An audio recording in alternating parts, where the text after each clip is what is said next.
రాహుల్ గాంధీ గారు నీట్ పై పేపర్ లీకేజీపై నరేంద్ర మోడీ గారిని పార్లమెంట్ లో ప్రశ్నించడానికి అడిగితే సమయం కేటాయించినందుకు నిరసనగా నరేంద్ర మోడీ గారి ఇల్లు ముట్టడికి బయలుదేరిన రాహుల్ గాంధీ గారిని మార్గ మధ్యంలో ఆపి ధర్నా చేస్తుంటే పోలీసులు వచ్చి అరెస్ట్ చేసి రాహుల్ గాంధీ గారిని తీసుకెళ్లి అరెస్ట్ చేయడం జరిగింది. దానికి నిరసనగా ఏఐసిసి అధ్యక్షులు మల్లికార్జున ఖర్గే గారి పిలుపు మేరకు, అలాగే రాష్ట్ర పిసిసి అధ్యక్షులు మహేష్ కుమార్ గౌడ్ గారి పిలుపు మేరకు, అలాగే ముఖ్యమంత్రి రేవంత్ రెడ్డి గారి పిలుపు మేరకు ఈ రోజు కేంద్ర ప్రభుత్వంపై నిరసన తెలుపుతూ ఈ యొక్క కార్యక్రమం చేయడం జరుగుతూ ఉన్నది. ఈ యొక్క కార్యక్రమానికి ముఖ్య అతిథిగా మన రంగారెడ్డి జిల్లా రథసారథి చల్లా నరసింహారెడ్డి గారు, అలాగే మాజీ బడంగ్పేట్ మేయర్ టిపిసిసి సభ్యులు చిగిరింత పారిజాత నరసింహారెడ్డి గారు, ఇక్కడికి వచ్చిన డివిజన్ అధ్యక్షులకు మరియు మాజీ ఎంపీటీసీ సభ్యులు సిద్ధాల దిశత్ గారికి, అలాగే మాజీ వైస్ చైర్మన్ చిగిరింత నరసింహారెడ్డి గారికి, పెద్దవాయి సుదర్శన్ రెడ్డి గారికి, ఇక్కడికి వచ్చి విచ్చేసిన కాంగ్రెస్ పార్టీ కుటుంబ సభ్యులందరికీ పేరు పేరు నా హృదయపూర్వక నమస్కారాలు తెలియజేస్తూ ముగిస్తాం. కేంద్ర ప్రభుత్వం బీజేపీ అవలంబిస్తున్న ఈ రాహుల్ గాంధీ వైఖరిని ఖండిస్తూ ఇక్కడ ధర్నా చేసిన జిల్లా అధ్యక్షులు చెల్ల నరసింహారెడ్డి గారికి, అలాగే మాజీ వైస్ చైర్మన్ నరసింహారెడ్డి గారికి, మాజీ మేయర్ పార్జాత నరసింహారెడ్డి గారికి, అలాగే నాతో పాటు విచ్చేసిన మన డివిజన్ ప్రజలకు పేరు పేరు నమస్కారాలు. ఇది మోడీ ప్రభుత్వం అవలంబిస్తున్న ఈ దౌర్జన్యానికి మేము ఇక్కడ దీక్ష చేస్తున్నామన్నా. దీని నిరుద్యోగ ఏదైతే నిరుద్యోగ యువకులపై అవలంబిస్తున్న బీజేపీ వైఖరిని ఖండిస్తూ ధర్నా చేస్తున్నామన్నా. అది మన సీఎం రేవంత్ రెడ్డి ఆదేశాల మేరకు ఈ ధర్నా మేము చేస్తున్నామన్నా. ఈ ధర్నా చేసిన అందరికీ ప్రత్యేక ధన్యవాదాలు. ఈరోజు ఈ యొక్క ధర్నా కార్యక్రమం చేసినటువంటి రంగారెడ్డి జిల్లా అధ్యక్షులు చెల్లా నరసింహారెడ్డి అన్నగారు, అదేవిధంగా మాజీ మేయర్ చిగింత పారిజాత నరసింహారెడ్డి గారు, మాజీ ఉప చైర్మన్ వైస్ చైర్మన్ చిరింత నరసింహారెడ్డి గారు, అదేవిధంగా నా తోటి వివిధ డివిజన్ల అధ్యక్షులు, అదేవిధంగా మన రజక సహకార సంఘం ఉపాధ్యక్ష చైర్మన్ వైస్ చైర్మన్ బంగారు బాబన్న గారు, అదేవిధంగా ఇక్కడ విజేసిన నా తోటి సీనియర్ కాంగ్రెస్ కార్యకర్తలు మరియు కుటుంబ సభ్యులందరూ, ఈ రోజు బీజేపీ పాలనలో మరి యొక్క బీజేపీ ప్రభుత్వం నీటు పేపర్లు అమ్ముకొని బతకడానికి పూనుకుంది. ఆ పేపర్లు అమ్ముకోవడం వల్ల నీట్ ఎగ్జామ్ ఫెయిల్ అవ్వడం వల్ల మంచిగా ఎగ్జామ్ రాసిన విద్యార్థులు ఆత్మహత్య చేసుకున్నారు. దాని నిరసనగా మరి విద్యార్థులు ఈ యొక్క ధర్నా కార్యక్రమం చేపడుతుంటే ఈ మోడీ దురంకార పాలనలో విద్యార్థులను సైతం ఇడవకుండా వాళ్ళను విచక్షణ రహితంగా మరి కొట్టారు. ఆ యొక్క చేస్తున్న ధర్నాలో మన భావి భారత ప్రధాని రాహుల్ గాంధీ గారు పరామర్శించడం వెళ్ళినందుకు అది అతన్ని కూడా ఏమాత్రం ఒక విఐపీని చూడకుండా వాళ్ళ ఇష్టానుసారంగా ఈ యొక్క మోడీ ప్రభుత్వం ఈ యొక్క రాహుల్ గాంధీపై ఈ యొక్క దౌర్జన్యం చేయడం అనేది ఈ యొక్క భారతదేశ ప్రజలే గాని అందరూ చూస్తున్నారు. రాబో రోజుల్లో మరి యొక్క కాంగ్రెస్ ప్రభుత్వం ఏర్పాటు కాబోతుంది. దాన్ని దృష్టిలో ఉంచుకొని బీజేపీ నాయకులారా మీరు కస్టమర్ జాగ్రత్త. కాంగ్రెస్ ప్రభుత్వం అంటే పేద ప్రజల ప్రభుత్వం. అందులో మన రేవంత్ అన్న ఇంకుండి ఇక్కడ మరి మీరు ఏం చేసినా చెల్లుతుందంటే ఈ రాబోయే రోజుల్లో రేవంత్ అన్న మన రాహుల్ గాంధీని ప్రధానమంత్రి చేద్దామని మరి ఆయనకు హామీ ఇచ్చిండు. హామీని నిలబెట్టుకోవడానికి ప్రతి ఒక్క కాంగ్రెస్ కర్త తన యొక్క ప్రాణాలను కూడా సైతం లెక్క పెట్టుకుంటా పోరాటం చేసి మీ యొక్క బీజేపీ ప్రభుత్వాన్ని గద్దెదిస్తాడని ఈ సమూహంగా ఈ అవకాశం ఇచ్చిన పెద్దలకు నమస్కారం తెలియజేసి ముగిస్తున్నాను. మన జిల్లాలగూడలో అంబేద్కర్ స్టాచ్యూ దగ్గర మన చల్లా నరసింహారెడ్డి గారి ఆధ్వర్యంలో మొన్న విద్యార్థులు ఢిల్లీలో నిరసన కేంద్ర విద్యాశాఖ మంత్రి వర్యుల ఆధ్వర్యంలో పేపర్ లీకేజీ జరగడం జరిగింది. దానికి నిరసనగా విద్యార్థులు సానుకూలంగా ధర్నా చేస్తే అక్కడికి వెళ్లిన పైన ఢిల్లీ పోలీసులు లాఠీచార్జ్ చేసి వాళ్లను విచ్చలవిడిగా కొట్టిరు. వాళ్లకు నిరసన తెలపనేకే మన రాహుల్ గాంధీ గారు వెళ్తే వీళ్లను కొట్టి మరి అదే విధంగా అరెస్టు చేయడం జరిగింది. దానికి నిరసనగా ఈ రోజు మన మీర్పేట్ హైదరాబాద్ డివిజన్ లోని మీర్పేట్ లో మన చల్ల నరసింహారెడ్డి గారు అన్న గారి ఆధ్వర్యంలో ఇక్కడికి వచ్చిన మాజీ మేయర్ గారు, అదే విధంగా మాజీ వైస్ చైర్మన్ నరసింహారెడ్డి అన్న గారు, అదే విధంగా మాజీ కార్పొరేటర్లు, కాంగ్రెస్ కుటుంబ సభ్యులు అందరూ వచ్చి ఈ సంఘీభావానికి తెలిపినందుకు వాళ్ళకు హృదయపూర్వక ధన్యవాదాలు తెలుపుకుంటూ ఈ అవకాశం ఇచ్చినందుకు ధన్యవాదాలు. ఈరోజు ఢిల్లీ నడిబొడ్డులో విద్యార్థుల పైన జరిగినటువంటి తీవ్రమైన దాడిని ఖండిస్తూ ఈరోజు మన రంగారెడ్డి జిల్లా నాయకులు, అధ్యక్షులు, గౌరవనీయులు చల్ల నరసింహారెడ్డి గారి ఆధ్వర్యంలో ఈరోజు ఇక్కడ నిరసన కార్యక్రమం తెలియజేయడం జరుగుతుంది. ఈ కార్యక్రమానికి ఇచ్చేసినటువంటి అందరికీ కూడా ధన్యవాదాలు తెలియజేస్తూ ఈరోజు మానవ హక్కులను ఉల్లంఘిస్తూ విద్యార్థుల పైన లాఠీచార్జ్, తీవ్రమైన లాఠీచార్జ్ చేసి ఒక గూండాలను, రౌడీలను, టెర్రరిస్టులను కొట్టినట్టు విధంగా ఢిల్లీ పోలీసులు వారిపైన లాఠీచార్జ్ చేయడాన్ని తీవ్రంగా ఖండిస్తున్నాము. దేశ భవిష్యత్తు అంతా విద్యార్థుల చేతిలో ఉంది అని చెప్పేటువంటి ఈ రోజు ఈ విధంగా విద్యార్థుల పైన దాడి చేయడం చాలా హేయమైన చర్యగా భావిస్తూ దీనికి ప్రధాన కార్యక్రమమైన నీట్ పేపర్ లీకేజీ, అదే విధంగా ఎగ్జామినేషన్ల లోపాలు మరియు విద్యా వ్యవస్థల లోపాలను ప్రశ్నించినందుకు ఈ రోజు విద్యార్థుల పైన లాఠీచార్జ్ చేసినటువంటి ఢిల్లీ పోలీసులు తక్షణమే క్షమాపణ చెప్పి కేంద్ర మంత్రి ధర్మేంద్ర ప్రధాన్, అదే విధంగా కేంద్ర కేబినెట్ మొత్తం కూడా ఈ రోజు ప్రధానమంత్రి నరేంద్ర మోడీతో సహా ఈ రోజు రాజీనామా చేసి ఈ రోజు బీజేపీ నామరూపాలు లేకుండా ఈ రోజు విద్యార్థులకు, దేశ ప్రజలకు అందరికీ క్షమాపణ చెప్పి ఈ రోజు వారందరూ క్షమాపణ చెప్పాలని కోరుకుంటూ ఈ రోజు దేశ భవిష్యత్ అయినటువంటి విద్యార్థులపైన ఈ విధంగా దాడులను తీవ్రంగా ఖండిస్తూ హెచ్చరిస్తున్నాం. జై హింద్. కాంగ్రెస్ పార్టీ ఆధ్వర్యంలో నిరసన కార్యక్రమానికి వచ్చిన ముఖ్య అతిథి చల్ల నరసింహారెడ్డి అన్న గారికి మరియు మాజీ మేయర్ తిరిగింత నరసింహారెడ్డి గారికి మరియు పారిజాత గారికి మరియు నూతనంగా ఎన్నికైన డివిజన్ ప్రెసిడెంట్ అందరికి మరియు సీనియర్ నాయకులకు ప్రతి ఒక్కరికి అందరి ఆధ్వర్యంలో మేము కాంగ్రెస్ పార్టీ చేపట్టిన నిరసన కార్యక్రమం చేపడుతున్నాము. ముఖ్యంగా మేము బీజేపీ చేసే డిమాండ్ ఏంటంటే విద్యార్థులకు న్యాయం జరిగేలా కేంద్ర మంత్రి ధర్మేంద్ర ప్రధాన్ వెంటనే రాజీనామా చేయాలని కోరుకుంటూ ఈ నిరసన శాంతియుత నిరసన ధర్నాను మేము కొనసాగిస్తున్నాం. जो दिल्ली में हो रहा है वो और कुछ नहीं, ब्रिटिश के जमाने में जब जलियांवाला बाग हुआ था, आज मोदी केस में और एक जलियांवाला बाग जंतर मंतर पे हो रहा है. जो बच्चे अपने हक के लिए लड़ रहे हैं उन पे लाठियां बरसाई जा रही हैं. ये आरएसएस के गुंडे और बीजेपी के गुंडे उन पर लाठियां बरसा रहे हैं, उनके साथ टेररिस्ट का सलूक कर रहे हैं. हम यहाँ से मोदी को बोलते हैं, आज ये जो सैलाब उठा है तेरी गद्दी लेकर रुकेगा, जब तक तेरी गद्दी पे तू है ये सैलाब नहीं रुकेगा. मोदी सुधर जा, वरना तुझे निकाल के फेंकने का समय आ गया है. जो सैलाब आज जंतर मंतर पर है वो जब तक तेरे को नहीं उतारने तक नहीं रुकेगा. जय हिंद, जय कांग्रेस. నిన్న ఢిల్లీలో జరిగినటువంటి ధర్నా కార్యక్రమంలో మన రాహుల్ గాంధీ గారు ధర్నా చేయడం జరిగింది.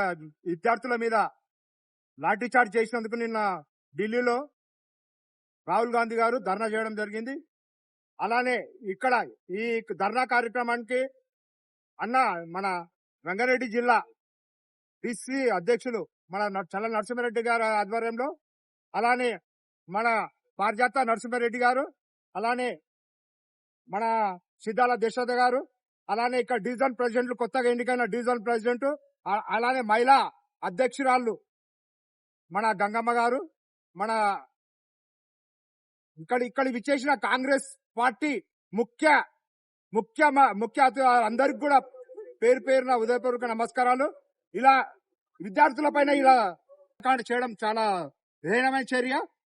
అందుకోసమే మేమందరం కూడా ఇక్కడ నిరసన కార్యక్రమం ఆదేశానుసారం ఇక్కడ ధర్నా కార్యక్రమం నిర్వహించడం జరిగింది. ఇక్కడికి విచ్చేసిన ధర్నా కార్యక్రమానికి మన పెద్దలు, గౌరవనీయులు పెద్దలు, పేరు పేరున పెద్దలకు నా పేరు పేరున నా ధన్యవాదాలు. సో ఇప్పుడు ధర్నా చేయడం ముఖ్య అంశం ఏమిటంటే, మొన్న నీట్ ఎగ్జామ్ లీక్ కావడంతో స్టూడెంట్స్ ధర్నా కార్యక్రమం జంతర్ మంతర్ దగ్గర చేయడం జరిగింది. కాక్రోచ్ పార్టీ స్టూడెంట్ వాళ్ళు కాక్రోచ్ పార్టీ నుంచి ధర్నా చేయడం జరిగింది. సో దాని విషయంలో పోలీసులు ఘోరాతి ఘోరంగా పిల్లలు పైశాచికంగా నెత్తులు బాలగొట్టడం గాని, లాఠీ చార్జ్ చేయడం గాని, గ్యాస్ ఉపయోగించడం గాని, గ్యాస్ తో ఎంతో మంది విద్యార్థులు నేల కొరిగిండ్రు. అసలు బేరస్ కావడము నానా రాక్షస కాండలాగా ప్రవర్తించడం జరిగింది బీజేపీ ఆర్డర్ వేయడం వల్లనే పోలీసులు అంతా నీచంగా ప్రవర్తించడం జరిగింది.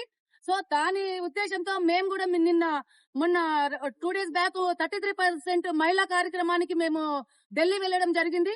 నిన్న స్టూడెంట్ మీద కూడా ధర్నా చేయడం జరిగింది. 33% మహిళా రిజర్వేషన్ కింద కూడా ధర్నా చేయడం జరిగింది.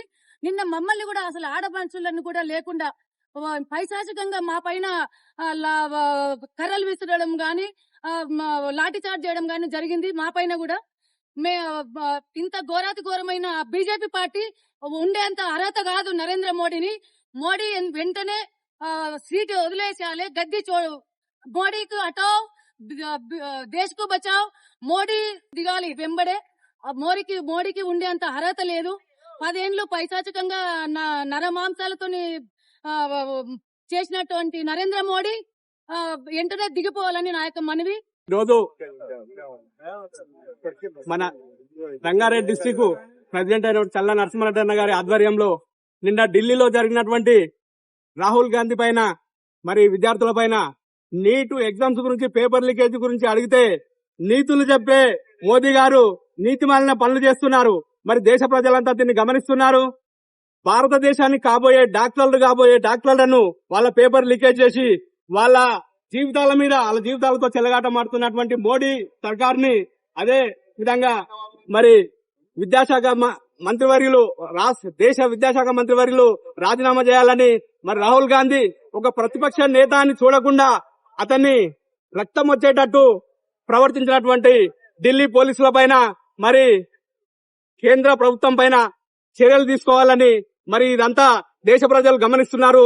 మీరు చేస్తున్నటువంటి అక్రమాలు, అన్యాయాలు, విద్యార్థులు ఈ దేశానికి భవిష్యత్తును కాపాడే డాక్టర్లను కూడా లెక్క చేయకుండా వాళ్ళ మీద జరిగినటువంటి ఈ దమనకాండను ఖండిస్తూ, మరి రంగారెడ్డి జిల్లా అధ్యక్షులు చల్లా నరసింహారెడ్డి అన్న గారి ఆధ్వర్యంలో, మరి మా పారిజాత నరసింహారెడ్డి గారి ఆధ్వర్యంలో మరి ఇక్కడ ధర్నా చేయడం జరిగింది. గౌరవనీయులైన చెల్ల నరసింహారెడ్డి అన్న ఆధ్వర్యంలో, అదేవిధంగా పారిజాతమక్క నరసింహారెడ్డి అన్న, అదేవిధంగా దశరథ్ అన్న, ఎంతో మంది నాయకుల ఆధ్వర్యంలో మరి ఈనాడు నిరసన తెలియజేస్తున్నాం. నిజంగా మోడీ గారు చేసిన దానికి చాలా నీచమైన పని చేశాడు. ఇవాళ చూసినట్లయితే మరి ఎవరెస్టుల వాయిస్ ని వాళ్ళు త్రోసివేశారు. మరి న్యాయం గురించి పోరాడితే మరి కొట్టి చంపుతారా? ఎంతో మంది పిల్లల భవిష్యత్తు ఆధారపడిన నీట్ ఎగ్జామ్ పేపర్ ని మరి అది చీట్ చేసి మరి ఎంతో మంది పిల్లలు న్యాయం గురించి పోరాడుతుండగా మరి వాళ్ళని ఎంతగానో హింసించి ఎన్నో విధాలుగా ఫైరింగ్ కూడా చేయడం జరిగింది. అంటే వాయిస్ అనేది బయటికి రావద్దా? ఎవరిది ఎంతగానో మరి డెమోక్రటిక్ ఉన్న దేశంలో మనం ఉంటున్నామో, స్వచ్ఛంగా మనం జీవించాలని అనుకుంటున్నాం. కానీ మన స్వచ్ఛతని తీసివేసి మరి ఎంతగా ఆయన అండర్లో పెట్టుకుని ఎంతకాలం మనం ఈ విధంగా బాధపడుతుండాలి? ఎంతో మంది మరి ప్రాణాలు కోల్పోయిన వాళ్ళుగా ఉంటున్నారు. సో దయచేసి ఇదన్నీ కూడా రాజీనామా ఇమీడియట్ గా పిఎం మోడీ గారు రాజీనామా చేయాలి. అదే విధంగా ఎడ్యుకేషన్ మినిస్టర్ రాజీనామా చేయాలి. ప్రతి ఒక్క యవనస్తుడికి న్యాయం జరగాలని మేము కోరుకుంటున్నాం. దేశవ్యాప్తంగా బీజేపీ నాయకులు సిగ్గుపడాల్సిన అవసరం ఉంది. ఎందుకంటే ఈ రోజు విద్యార్థులు తమ హక్కుల కోసం రోడ్డుకెక్కి తమ హక్కులను కాపాడాలని చూస్తా ఉంటే మరి బీజేపీ ప్రభుత్వము ఒక హింసాయుత మార్గం ఎంచుకొని మరి వాళ్ళకి విద్యార్థుల పైన చేసినటువంటి లాఠీ చార్జ్ పైన తీవ్రంగా నిరసిస్తూ ఈ నిరసన కార్యక్రమాన్ని మన జిల్లా అధ్యక్షులు చల్లా నరసింహారెడ్డి అన్న గారి ఆధ్వర్యంలో ఈ రోజు మన జిల్లాగూడలో చేయడం జరిగింది. ఈ కార్యక్రమానికి విచ్చేసినటువంటి దశరథ అన్న మరియు మాజీ కార్పొరేటర్లు, కొత్తగా ఎన్నికైనటువంటి అధ్యక్షులు, ఉపాధ్యక్షులు, కార్యవర్గ సభ్యులు, మహిళామణులు, అంతేకాకుండా అన్ని అనుబంధ సంస్థల అధ్యక్షులు, ఉపాధ్యక్షులు, కార్యవర్గ సభ్యులందరికీ కూడా నమస్కారం తెలియజేస్తూ, దేశ ప్రధాని ఈ రోజు గద్దె దిగాల్సిన అవసరం ఉంది. ఎందుకంటే భారత రాజ్యాంగాన్ని కల్పించినటువంటి డాక్టర్ బాబాసాహెబ్ అంబేద్కర్ ఇచ్చినటువంటి కనీస హక్కులను కూడా కాపాడుకోలేకపోయినటువంటి ఈ బీజేపీ ప్రభుత్వం ఈ రోజు గద్దె దిగాక మానదని చెప్పేసి సందర్భంగా హెచ్చరిస్తా ఉన్నాను. వాళ్ళపైన, విద్యార్థుల పైన ఈ రోజు టియర్ గ్యాస్ వదులుతూ లాఠీ చార్జ్ చేస్తూ మీ యొక్క నిరంకుశ పాలనను చూపిస్తున్నటువంటి నరేంద్ర మోదీ గారు ఈ రోజు ఒక ధృతరాష్ట్ర పాలన చేస్తా ఉన్నాడు. మరి ఈ ప్రధానమంత్రి కళ్ళు కనిపించట్లేవా? ఇన్ని రోజుల నుంచి విద్యార్థులు ఆక్రోధన పడుతుంటే ఎన్నో సంవత్సరాలు ఫ్యామిలీని వదిలి, పిల్లల్ని వదిలి, తల్లిదండ్రులను వదిలి ఎగ్జామ్ కోసం ప్రిపేర్ అవుతున్న వాళ్ళకి ఈ పేపర్ లీక్ చేసి వారి బాధ్యత వహించకుండా ఆ యొక్క విద్యాశాఖ మంత్రిని బర్తరఫ్ చేయకుండా చూస్తూ మౌనంగా కూర్చొని ఈ చూడడం కూడా కాదు, ఇంకా కళ్ళు మూసుకొని ధృతరాష్ట్ర పాలన చేసినటువంటి నరేంద్ర మోదీ గారు ఈ రోజు క్షమాపణ చెప్పాల్సిన అవసరం ఉంది. భారతదేశ యావత్ దేశ ప్రజలకి, యావత్ దేశ స్టూడెంట్స్ కి కూడా క్షమాపణ చెప్పాల్సిన అవసరం ఉంది. ఎందుకంటే చదువుకుంటే తెలుస్తుంది చదువు విలువ. ఇన్ని రోజులు కష్టపడి సంవత్సరాలు కష్టపడి ఈ రోజు ఎగ్జామ్ రాస్తే ఒక ఉద్యోగం కానివ్వండి, ఒక స్టూడెంట్ భవిష్యత్తు కానివ్వండి, వాళ్ళ ఫ్యామిలీ భవిష్యత్తు కానివ్వండి, నిలబడేటువంటి స్టూడెంట్ ఎన్ని కష్టాలు కోర్చి ఈ రోజు చదువుకుంటా ఉన్నారు. అలాంటి విద్యార్థులను ఈ రోజు రోడ్డులకు ఇడిచి రోడ్డు మీద రక్తం చిందే విధంగా చేసినటువంటి మీ కార్యక్రమాలు అపహేళన చేస్తున్నాయి. ఈ రాజ్యాంగాన్ని అపహేళన చేస్తున్నటువంటి చర్యలు కాబట్టి ఈ రోజు ప్రధానమంత్రి క్షమాపణ చెప్పాలని డిమాండ్ చేస్తూ మన అధ్యక్షుల వారి అనుమతితో ఈ నిరసన కార్యక్రమం చేపట్టడం జరిగింది. ఏదైతే భారతదేశ చరిత్రలో విద్యార్థులు నీట్ ఎగ్జామ్ ఏదైతే రాసి వారు ఎన్నో సంవత్సరాల నుంచి, ఎన్నో రోజుల నుంచి వారి కుటుంబాన్ని బాధ్యతంగా ఏదైతే తల్లిదండ్రులు చదివిపిస్తే వారి పరీక్షలు నీట్ ఎగ్జామ్ ను పేపర్ లీకేజ్ చేసిన భారతీయ జనతా పార్టీ ఏదైతే కేంద్ర మంత్రి ఉన్నాడో, ఎడ్యుకేషన్ మంత్రి, వారు గత ఆ రోజు నుంచి ఈ రోజు వరకు కూడా విద్యార్థులందరూ కూడా ఈ మంత్రిని రాజీనామా చేయాలని చెప్పి నిరసనలు తెలియజేస్తే వారి మీద కాల్పులతో సహా లాఠీ చార్జీలు, ఆ విధంగా వారిని చిత్రహింసలు పెడుతూ వారిని ఉద్యమంలో ముందుకెళ్లకుండా వారు కోరిన కోరికలు, నిజమైన కోరికలు, ఆ కోరికలు నెరవేర్చకుండా ఉన్న పరిస్థితుల్లో ఒక రాహుల్ గాంధీ గారు ప్రతిపక్ష నాయకుడిగా, పెద్దలు గౌరవనీయులు, వారు పార్లమెంట్ లో ఏదైతే మొన్న తెలియజేయడం జరిగింది, విద్యార్థుల కోసం మీరు ఒక ఆలోచన విధానానికి రండి, దాని మీద మనం చర్చిద్దాము అని చెప్తే వారు చర్చకు రాకపోతే ఏదైతే రాహుల్ గాంధీ గారు వారు చెప్పిన చర్చలు మీరు నిరసన తెలియజేస్తే క్రూరాతి క్రూరంగా ఒక ప్రతిపక్ష నాయకుడిని కూడా చూడకుండా అతనిని కూడా ఢిల్లీ పోలీసు వాళ్ళు ఏదైతే చేసిన చర్య, అదేవిధంగా ప్రియతమ నాయకురాలు ఏదైతే ప్రియాంక గాంధీ గారు గాని, ఏఐసిసి అధ్యక్షులు మల్లికార్జున ఖర్గే గారు గాని, వివిధ మంత్రులు, వివిధ మాజీ మంత్రులు, రాష్ట్ర ముఖ్యమంత్రులు కూడా ఆ కార్యక్రమంలో ఉంటే వారిని వివిధ పోలీస్ స్టేషన్లో తీసుకెళ్లి వారిని ఒక నేరస్తుల్లాగా చూడటం ఇది దౌర్భాగ్య పరిస్థితి. ఇది ప్రజాస్వామ్యంలో డాక్టర్ అంబేద్కర్ గారి రాజ్యాంగంలో ప్రతిపక్ష నాయకుడిని కూడా ఎలాంటి హోదా ఉంటుందో మనం ముందే తెలుసు. మరి అలాంటి ఏదైతే బీజేపీ పార్టీ ఉందో, నరేంద్ర మోడీ ప్రధానిగా ఉండి పూర్తిగా సంపూర్ణంగా ఈ 12 సంవత్సరాలలో ఏదైతే ఉద్యోగాలు అన్నాడో ప్రతి సంవత్సరం ఆ ఉద్యోగాలు లేవో, మరి విద్యార్థులకు ఏదైతే ఉందో చదువుకున్న వారికి కూడా నైతికంగా వారికి ఎలాంటి అవకాశాలు లేకుండా పరిపాలన చేస్తున్నప్పుడు ఏదైతే ధర్మేంద్ర ప్రధాన్ ఏదైతే ఉందో ఎడ్యుకేషన్ మినిస్టర్ గారు సంపూర్ణంగా రాజీనామా చేయాల్సిన పరిస్థితి ఉంది. ఆనాడు కాంగ్రెస్ ప్రభుత్వాలు ఉన్నప్పుడు ఏదైనా కేంద్ర మంత్రులు వారి పరిపాలనలో ఇబ్బంది వచ్చినప్పుడు ఆనాడు ఇందిరాగాంధీ గారు కానివ్వండి, ప్రధానిగా మన్మోహన్ సింగ్ గారు కానివ్వండి, రాహుల్ గాంధీ గారు కానివ్వండి, మంత్రుల మీద ఏదైనా అభియోగం వస్తే తప్పకుండా వారిని రాజీనామా చేయించే ప్రభుత్వము ప్రజాస్వామ్యబద్ధకంగా ఉండేది. ఈ 12 సంవత్సరాలలో ఎంతమంది మంత్రుల మీద అభియోగాలు వచ్చినా వారు ఎలాంటి నిర్ణయాలు తీసుకోవడం లేదు. వారు కండ్లకు గంటలు కట్టుకునే విధంగా, చెవులకు దూది పెట్టుకునే విధంగా ప్రభుత్వాన్ని నడిపించే విధంగా ముందుకెళ్తున్నారు. ఒకనాడు కిసాన్ రైతులను కూడా ఆ విధంగా దుర్వశాలు ఆడారు. వాళ్ళ మీద కూడా లాఠీ చార్జ్ చేశాడు. ఆనాడు రాహుల్ గాంధీ గారు కూడా ప్రతిపక్ష నాయకుడిగా ఉండి పోరాటం చేయడం జరిగింది.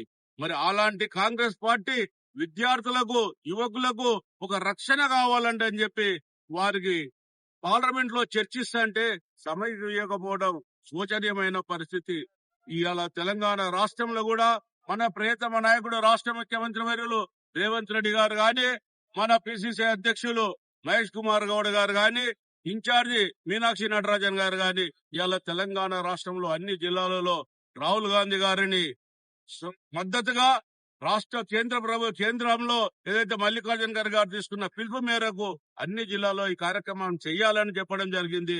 మరి రాష్ట్ర ప్రభుత్వంలో మీరు చూస్తున్నారు, ఏదైతే తెలంగాణ రాష్ట్ర ప్రభుత్వం గతంలో టిఆర్ఎస్ ఉండే నిరంకుశ ప్రభుత్వం నడిపిస్తే ఇవాళ మన ప్రియతమ నాయకుడికి వచ్చిన తర్వాత ప్రతి గ్రామాలలో ఇందిరమ్మ ఇండ్లే కానివ్వండి, అదేవిధంగా ఆర్టీసీ బస్ ప్రయాణమే కానివ్వండి, 200 కరెంట్ యూనిట్ కానివ్వండి, ఇవాళ ఇంటర్నేషనల్ స్కూల్సే కానివ్వండి, రైతులకు ఒక రక్షణగా తనున్న మన ముఖ్యమంత్రి రేవంత్ రెడ్డి గారు ప్రభుత్వం ఏదైతే ఉందో ఇంకా ముందుకెళ్లే ఆలోచనలో అభివృద్ధి సంక్షేమ బలాలు ఇవ్వడానికి ప్రయత్నం చేస్తున్నాము. ఇలాంటి ప్రభుత్వాన్ని ఇంకా ముందుకు తీసుకువెళ్లాల్సిన బాధ్యత మనందరిపైన ఉంది. ఏదైతే కేంద్ర మంత్రి ఏదైతే ఉందో వెంటనే రాజీనామా చేయాలని చెప్పి మేము రంగారెడ్డి జిల్లా తరఫు నుంచి మేమందరం కూడా ఇక్కడికి వచ్చిన ఏదైతే పిసిసి జనరల్ సెక్రటరీగా పారిజాత గారు గాని, అదేవిధంగా వైస్ చైర్మన్ గా నరసింహారెడ్డి గారు గాని, అదేవిధంగా దశరథ్ గారు గాని, అదేవిధంగా మహిళా ఉపాధ్యక్షులు సుగుణ గారు కానివ్వండి, అదేవిధంగా డివిజన్ ప్రెసిడెంట్లు 6 డివిజన్ ప్రెసిడెంట్లు ఉన్నారు. మరియు అదేవిధంగా గుల్షన్ గారు వివిధ రకాలను అందరూ వచ్చిన పార్టీ నాయకులకు ప్రత్యేకంగా పత్రికా మిత్రులకు, ప్రింట్ మీడియా, ఎలక్ట్రానిక్ మిత్రులకు ధన్యవాదాలు తెలియజేస్తూ ముగిస్తున్నాను.